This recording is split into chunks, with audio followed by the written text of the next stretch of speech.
Being for Friday, the 1st of September. I'm Stephen Ridgway. How's this year going? So, a little bit of good news. Good news for those who've been hit by ransomware. If you've been a recent victim of the Key Group ransomware, there is a decryptor, publicly available decryptor, that has been published or made available via Electric IQ. Um, Electric IQ have been doing some research into this particular piece of ransomware, and they have been looking at the encryption algorithms that have been used. Um, they note that the encryption algorithm is AES based, but uses CBC, and is using a fixed password and fixed salt, which basically means it is possible to work out the initial encryption key, and then also derive all the subsequent keys from that. So basically, they say the ransomware uses the same static AES key and initiation vector to recursively encrypt victim data. It is therefore currently possible to decrypt the data. It is not clear at the moment whether the ransomware group are aware that they've made a mistake, but I think it would be fair to say they would be very likely to be listening in to the various podcasts talking about these things and reading stuff on the web or whatever. So I would suggest that if you are currently dealing with a ransomware attack from Key Group, look into this decryptor quickly before the gang spot the mistake and go back and rectify it, because it is a relatively easy cryptographic mistake to fix. But in the meantime, kind of cool. A little bit of good news. So if you are suffering with that, hopefully this is a little breath of fresh air.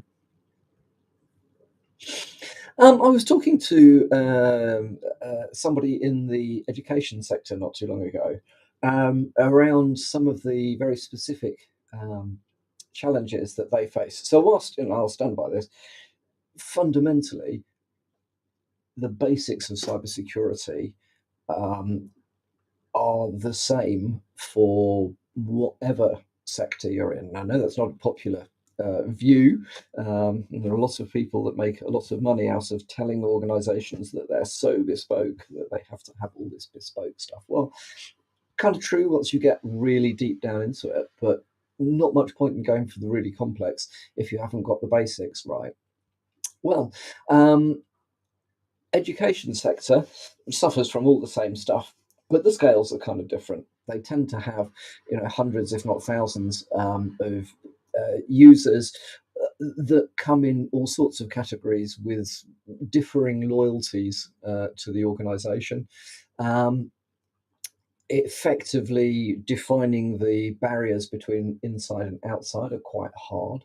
And also, just from a historical perspective, in the UK, education sectors have kind of gone their own way when it comes to IT infrastructure, security architecture, and so on and so forth.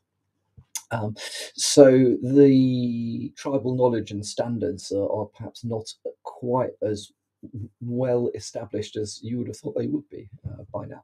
However, I came across this article, which I think is very interesting. Looking at the education sector, 69% of educational organisations have suffered a cyber attack within the last 12 months. And of those, 75%, so 3 out of 4 of the attacks in the education sector, were associated with compromised on-prem user accounts or admin accounts. Let's put that in context. For all other sectors averaged out, that's 48%. So it appears that there is a significant challenge with managing user accounts and administrative user accounts within the education um, sector. So, what can you do about that? Well, if you are looking after IT within the education sector, back to the basics. So, mitigating the risk by enforcing strong passwords, so good password policies, prevent the use of weak passwords. Prevent the use of known compromised passwords, and probably the best thing that you can do is implicate. Good grief, no, implement multi-factor authentication. We talk a lot about, or we mention multi-factor authentication a lot. It's not a panacea to all ills. However, it does um, add a level of complexity to an attack which isn't there if the accounts can be compromised simply by usernames and passwords. Um, Also, again, in the book of basic cyber hygiene, but absolutely the stuff that is going to save you, adhere to least privilege principles. I do, in a lot of organisations, there are still accounts that have unnecessarily high privileges or rights. The temptation to use, local or domain admins. Okay, yes, there's a difference in potential risk depending on, compromising local or compromising domain admin, obviously. However, compromising any form of admin gives you rights over something in there. It is surprising how often um, applications that need to run under a particular user account are either run under the domain administrator account or potentially a specific account, which is then given domain administrator rights because, well, the people that were paid to put it in just needed to get on with it. They weren't being paid for working out this stuff. You can sort that out yourself, customer. I'm paid to make it work. So please make this account have these privileges because it needs them is usually the extent of the argument there. So yeah, if you're in the education sector, be very aware of the fact that it does seem that account compromise is one of the main methods that's used, one of the main tactics that's used against educational organisations, and that may be because it is actually easier to do because life cycle management or user account management is harder to do in an educational environment with very large numbers of people. It's not that large numbers in themselves are necessarily a problem. You look at multinationals got hundreds of thousands of people that work for them, but they do have very structured um, roles and responsibilities in both the IT technology and the sort of cyber and infosec space. Most educational establishments might have, let's say, hundreds to a few thousand um, potential users, but will have one or two staff, which it does mean that some of the structures, processes, standards, so often that you see in other organisations of similar headcount, just there isn't the manpower to be able to do it. Yeah, so that's, I think, is a very interesting one. Another interesting discussion that I had, which has resulted in me stumbling across an article, is around the extent to which organizations rely on cyber insurance to deal with the aftermath of a compromise. So, again, was recently talking to somebody about how their organization handles potential for ransomware attacks. We've helped various organisations through that, and yeah, there are differing approaches. But one thing that is increasingly common is that somewhere in the mix there will be an insurance company, and the insurance company provides some. Well, they can provide support during these sorts of incidents. However, one of the things that I am a little concerned about is that the on the technical and cyber side of the organization, um, there is a lack of understanding about what the insurance companies um, will put in clauses to invalidate your claim.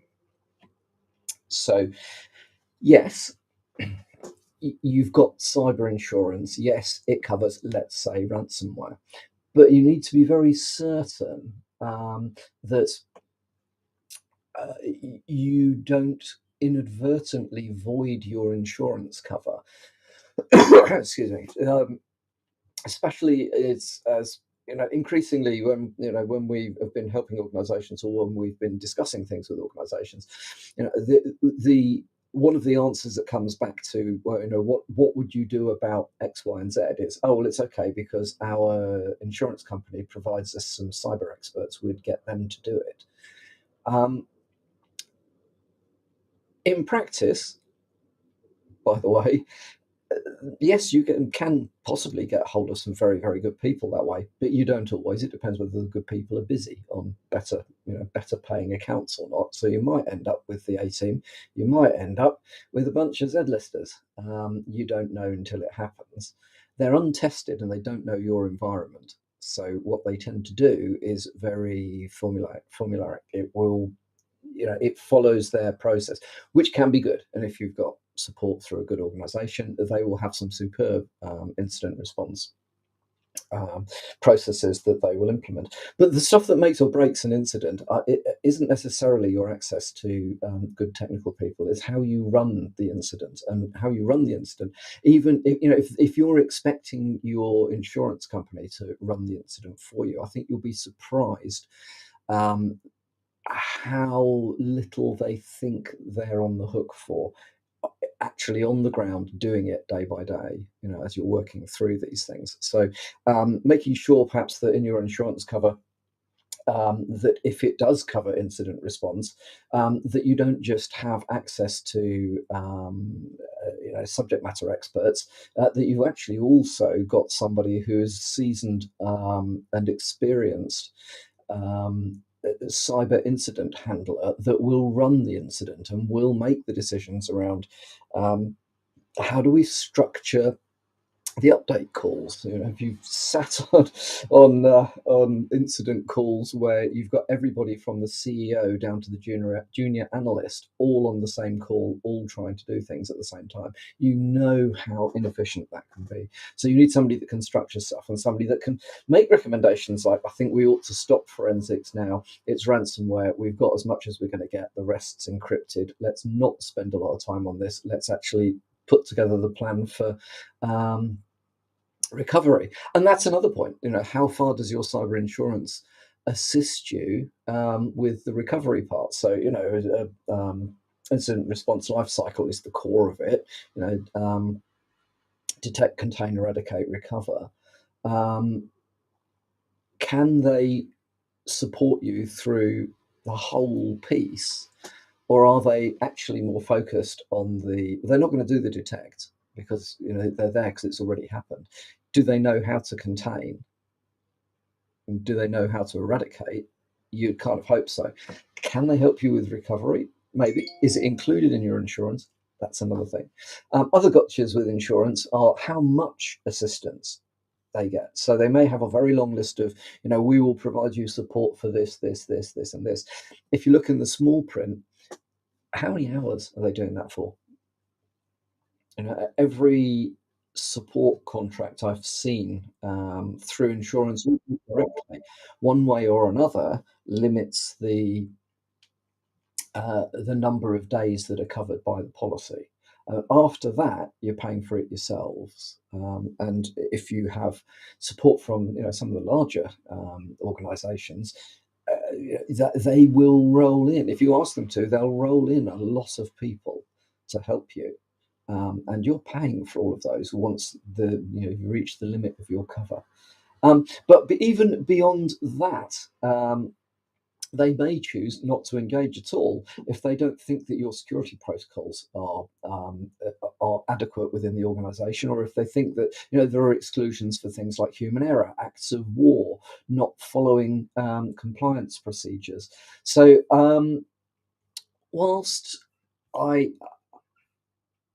I am cautiously in favour of cyber insurance to assist, it's certainly not a panacea for all issues. I use panacea twice in the same the same podcast. Oh my goodness, brain words on the brain. But it isn't to get out of jail for um, all things to do with cyber attacks. It's very complicated. It's quite nuanced, and it's in the way with all insurance policies. They have a vested interest in finding a reason why not to engage, or why they won't pay you back for X, Y, and Z. So make sure you properly understand it. Make sure that the insurance that you've got actually covers the real risks, and that you've done what's required of you in order to make sure that your policy is actually valid at the time when you might need it. And that is all from me for today. Hope you have a good Friday and a good weekend, and I will speak to you again on Monday morning.